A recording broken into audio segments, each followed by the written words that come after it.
আসসালামু আলাইকুম গাইজ, আজ আপনাদের সাথে শেয়ার করব গরুর মাংসের ভর্তার রেসিপি। তো চলেন শুরু করা যাক। যেখানে আমি নিয়েছি পেঁয়াজ, আপনার একবারে মোটা সাইজ করে নিয়েছি, আপনার কুচি কুচি করতে যাবেন না। কাঁচামরিচ, শুকনো মরিচ দুটোই নিয়েছি, আপনারা যে কোনো একটা নিতে পারেন।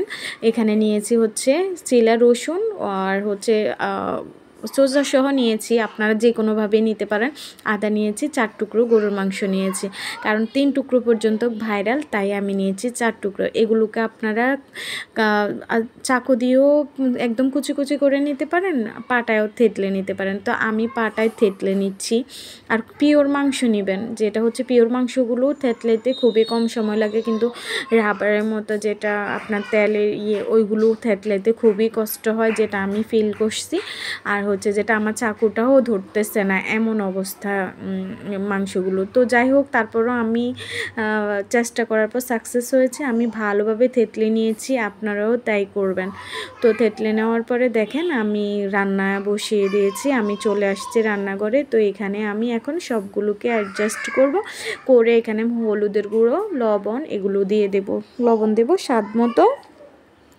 আপনারাও তাই করবেন। এখানে আমি সয়াবিন তেল দিয়ে দিয়েছি, আপনারা ইচ্ছে করলে পুরোটাই সরিষার তেল ব্যবহার করতে পারেন, আর ইচ্ছে করলে সয়াবিন তেল ব্যবহার করতে পারেন। আমি শেষে সরিষার তেলটা ব্যবহার করছি।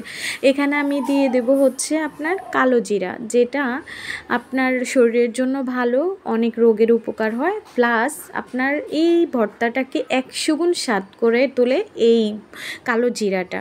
তো এখানে আমি পানি দিয়ে সেদ্ধ করতে দিয়ে দিয়েছি। দেখেন আমার শেষ পর্যায়ে চলে আসছে। এখন আমি দেব সরিষার তেল।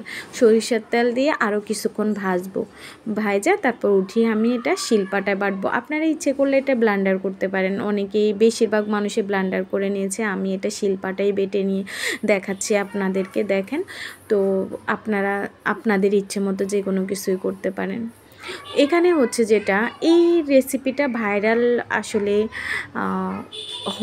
কোনো হোটেল থেকে কেউ এই রেসিপিটা খাওয়ার পর ভালো লাগছে হয়তো, তখন ওইখান থেকে এই রেসিপিটা ভাইরাল হয়েছে।